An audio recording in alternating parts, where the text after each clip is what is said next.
After my divorce, I received a call from my ex-husband who, unbelievably, had married my sister after years of no contact. We are incredibly happy. We couldn't afford a wedding because I had to pay you compensation. But that makes us even happier. On the other end of the phone, my ex-husband laughed loudly as he spoke. Compared to us, you're drowning in debt, aren't you? Hearing this, I sighed deeply. Drowning in debt? Who are you confusing me with?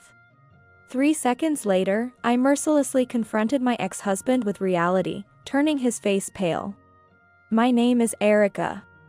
I am working at a company now, living comfortably with some financial ease. Blessed with friends and a rewarding job. The only thing I wasn't blessed with, perhaps, was my family. I was the younger daughter. My sister Tracy had a face like a model and was adored as a lady by both our relatives and family. Because of that, I, not as cute as my sister, was hardly cared for by our parents or relatives. The only ones who paid attention to me were my grandparents. Despite my grandparents' repeated warnings, my parents indulged only in Tracy, saying, "Just because your sister is beautiful, don't be jealous of her," further alienating me. Eventually, my parents came to believe that I harbored an intense rivalry against my sister. However, I preferred spending time reading picture books at home over being surrounded by people and playing outside like my sister. Tracy used to drag me outside to play against my will, saying, "Erica doesn't have friends, so I'll introduce her to mine." Naturally, these were not people I knew, nor were they of the same age, willing to play with me. As a result, whenever I was taken outside by my sister, I couldn't talk to anyone and always felt lonely. Looking back, my sister probably enjoyed seeing me without anyone around. Even Tracy's friends would just watch me from afar, instructed by my sister not to bother with me. Even as an elementary student, Tracy subtly tried to mentally corner me. While Tracy was showered with affection and expectations from our relatives and parents, she likely vented her stress on me. The dynamics between me and Tracy drastically changed during middle school. In my first year of middle school, a third-year senior confessed to me. I hardly knew him and declined, but Tracy might have felt her pride wounded by this. Actually, this senior, originally liked by Tracy, had rejected her confession with, "I have someone I like," which turned out to be me, leading Tracy to slap me upon her return home. I was clueless about Tracy's feelings for the senior, unable to understand why she was angry at me, standing there dumbfounded. As I was in shock, Tracy cried to our parents, claiming, "Erica stole the person I liked. She's the worst." Still not understanding the situation, my parents sided with Tracy without considering my side, reprimanding me harshly. "I always thought you resented Tracy. To think you'd steal her love interest. Such a despicable act doesn't befit our family. It's not just your looks that make you less attractive than Tracy, it's your personality too." Despite my innocence, I was blamed and ultimately driven out of the house. Fortunately, my grandparents lived nearby, and I ran to their house in tears. My grandparents were furious with Tracy and my parents for hurting me and kicking me out. However, my parents declared they could no longer tolerate my supposed threats to Tracy, saying, "We've forgiven you as a child until now. But if you intend to harm our precious Tracy further, we cannot raise you anymore." My grandparents, finding it absurd to abandon a middle schooler, decided to take me in, realizing that returning to a home with my parents and sister would be worse for me. When my grandparents went to collect my belongings, Tracy had already destroyed everything in my room, leaving nothing intact. My grandparents demanded compensation from my parents for everything. Although my parents reluctantly provided for my necessities during middle school, it was clear they didn't want to. From high school onwards, my grandparents supported me financially, allowing me to attend a school without Tracy. I studied hard for my grandparents, who took me in, and managed to get into university with top grades. Rumors have it that Tracy spent her high school years playing around, failing all her university entrance exams and eventually giving up on higher education, not wanting to retake the exams. Tracy didn't seek employment elsewhere but worked at an apparel shop. By the time I graduated from university, I had moved on from caring about my parents or Tracy. After joining a company, I met Nick, who would later become my husband. His first impression was of a very sincere person. With encouragement from those around us, I started dating him. And we were considered a perfect couple. Nick proposed to me, and I accepted. I know you've had a rough time with your family, but I think we should at least greet them for our marriage. It's the least we can do. I've talked to my parents, and they agree that greeting your parents is just common courtesy. However, we disagreed on greeting my parents for the marriage. I couldn't forgive my parents for favoring my sister over me and kicking me out when I was in middle school.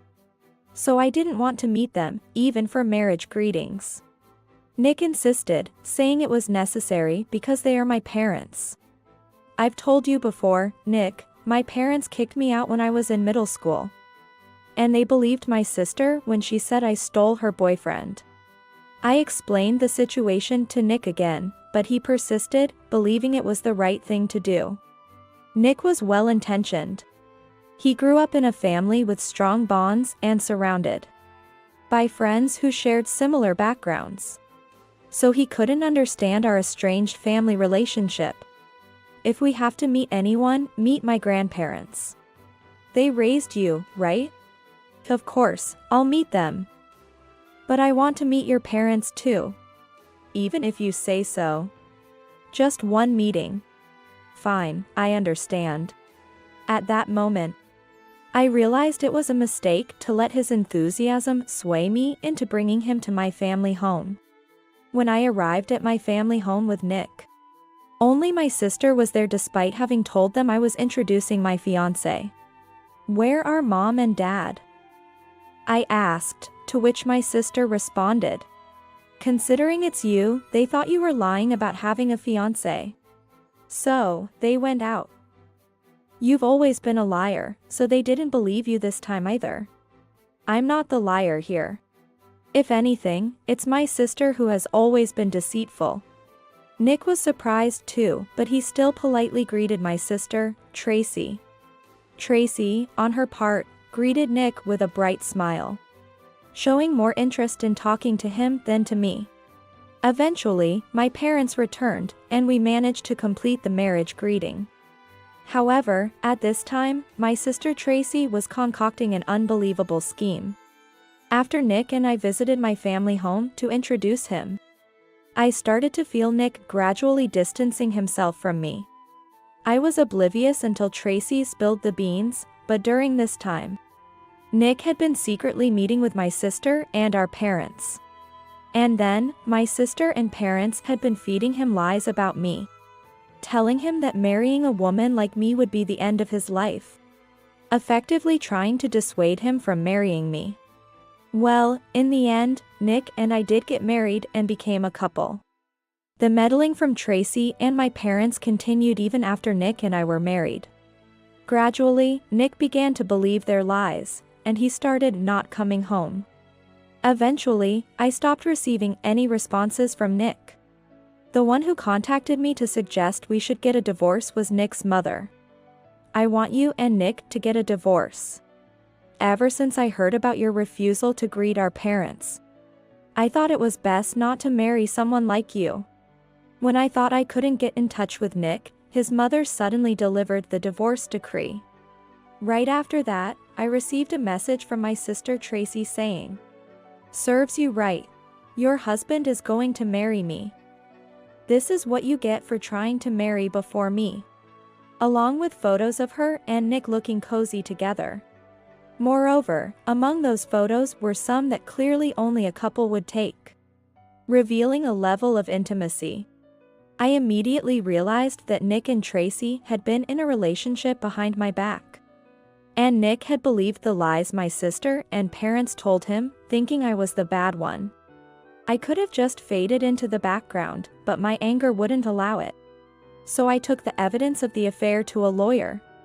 As a result, I was able to demand compensation from Nick and Tracy for their affair.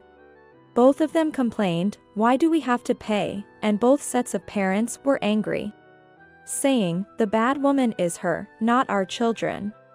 The lawyer could only give a wry smile in response. From my perspective, it was only natural for Nick and Tracy, who had done wrong, to pay compensation. I had no intention of waiving the compensation. Eventually, Nick and his parents managed to come up with the money, and they paid the compensation in full. Don't bother me anymore. But really, that's my line. Once the compensation payment was settled, I deleted Nick and Tracy's contact information, intending to forget about them and their parents and enrich my own life. Years later, I continued living alone, with no inclination toward marriage. My savings kept growing as I focused on my work. Just when I had completely forgotten about Nick and Tracy, an unknown number called my phone. Thinking it was work, I answered the phone to hear, "We are so incredibly happy.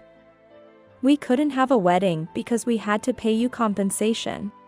But that has made us even happier." I instantly knew it was Nick, who had divorced me through his mother and quickly remarried my sister. As I thought, "Ugh." Nick laughed heartily on the other end. "Compared to us, I hear you're drowning in debt." Hearing that, I let out a deep sigh. Drowning in debt? Who are you confusing me with? Huh? Aren't you the one drowning in debt? That's a story about my sister. What? I sighed in frustration. You married my sister Tracy and now live with her, right? Then you should know. My sister doesn't work and can't do any housework. I think she used to have house cleaning services at home. House cleaning? I've never ordered that. Whenever I come home, everything is clean. And there's always food on the table. Have you ever seen Tracy actually cooking from scratch? No. Considering Nick married Tracy right after divorcing me, it's been a few years. The fact that all this time, Nick has never seen his wife cooking shows how oblivious he is to the person he married. Actually, I've never seen it. When I occasionally come home early, we always go out to eat because she says she's been working hard on housework. So, you've never seen it. My sister has never worked or done housework because our parents spoiled her at home. Everything was done by our mother back when we were living at home. Wait a minute. I can't believe what you're saying. Stop making things up. Saying that, Nick hung up the phone. It's rude to call someone, refuse to believe what they say, and then end the call unilaterally. I always thought he was impolite. However, I didn't immediately delete Nick's contact from my phone. I could tell over the phone that he was turning pale as he listened to me. I knew something interesting would come from him if I just waited. 3 days later, Nick called again. What's going on? Just like you said, when I asked Tracy to cook in front of me, she stubbornly refused to cook. Instead, she just reheated leftovers from the night before, and then stormed back to her parents' house when I pressed her about it. What do you mean, what's going on? I only told you the truth. My sister has never done housework or had a job. You just never noticed. Upon hearing my words, Nick groaned on the other end of the phone. Yet, observing how Nick instantly changes his attitude when he begins to doubt someone, it's clear he hasn't matured at all since our divorce years ago. Yesterday, I checked my bank account. More money has been withdrawn from my account each month than I thought. Huh? You let Tracy manage the money? Are you an idiot? My sister has never worked, so she can't manage money, let alone balance income and expenses. Nick probably had a decent salary, so maybe they hadn't struggled financially until now. Or perhaps Tracy started keeping a household ledger and calculated expenses so Nick wouldn't suspect anything. Either way, Nick hasn't grown up at all since our divorce. Wait, you said Tracy was the one in debt, right? What's that all about?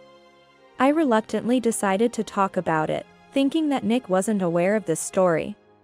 You know my grandfather runs a business, right? I know. Your dad's the next president, right? Wait, has your grandfather retired and your dad's the president now? My father was fired by my grandfather. What? You didn't know, did you? 2 years ago, Tracy got involved with a married man. When his wife found out, Tracy had to pay damages. But there was no money at home. So my father tried to use the company's money and got caught by my grandfather. What? 2 years ago? That was after Tracy and I got married. It seems Nick was unaware of Tracy's affair, which I knew about. Likely, my parents did everything they could to protect Tracy and keep it from Nick. I wonder what Nick's parents would think if they knew. They believed Tracy and my parents over me, convinced I was the villain. Now, their son's money has been squandered, and unbeknownst to them, their son has been cheated on. If I had stayed married to you, Nick, we wouldn't have had to worry about money at all. And unlike you and Tracy, I would never have cheated. It seems you chose the wrong person to trust. Right. Even though I heard about it, you didn't know. By the way, Tracy's affair partner paid compensation and then divorced his wife. He's still seeing Tracy. Does that mean she's still cheating on me behind my back? Exactly. I wasn't planning to listen to Nick and Tracy's affairs, but there are always nosy people around. Someone has been telling me about Tracy hiring house cleaning and homemaking services while Nick is away. So, when Tracy said I was drowning in debt, oh, that must be about her and my parents. They planned to pay the compensation but couldn't touch the company's money. And since my father became unemployed, now it's just my mom and dad working just enough to support themselves. Tracy had to take out loans to pay the compensation in one lump sum. So, the one with debt isn't Erica but Tracy. What's she planning to do about that debt? What do you mean, what's she planning to do? Since Tracy isn't earning, she'll have to pay off her debts with her working husband's money. What? Nick, why are you surprised now? This should have been obvious. I'm going to divorce Tracy. I had no idea she was like this. I was astounded. Nick fully believes my words just because after confronting her, my sister fled back to our parents' house. And he discovered that more money than expected had vanished from his bank account. This reminds me of how Nick suddenly stopped believing in me years ago. His behavior hasn't changed at all. However, well, staying with someone like Tracy will never lead to anything good. It's better to divorce her. Surely, Tracy and my parents will lose their easy source of money once Nick leaves her. Erica. You're still single and working, right? How much do you have in savings? You wouldn't have a problem living with me, right? If it's a choice between marrying you and staying single, I'd choose to stay single without hesitation. Goodbye. I hung up the phone and blocked Nick's number. I've saved up about $600,000, but I have no intention of telling him about it. Nor do I plan to get back together with him. After realizing getting back with me was impossible, Nick still tried to make Tracy pay for deceiving him by first investigating her affair and demanding she pays compensation for cheating. However, when Tracy's parents, who adore her, intervened with a husband should forgive his wife's affair, Nick's parents got involved too. The audacity. Pay the compensation and let's divorce, was shouted in front of the family home after a long argument. Eventually, they divorced, and compensation was paid, but now Nick and Tracy. After all the cheating drama and the fact that Tracy was once married to her sister's ex-husband, are left feeling embarrassed in their social circles. As for me, since my father was fired from the company, I've been welcomed into my grandfather's business for successor training. I'm working hard every day to be recognized as a worthy successor. In gratitude to my grandfather who never abandoned me.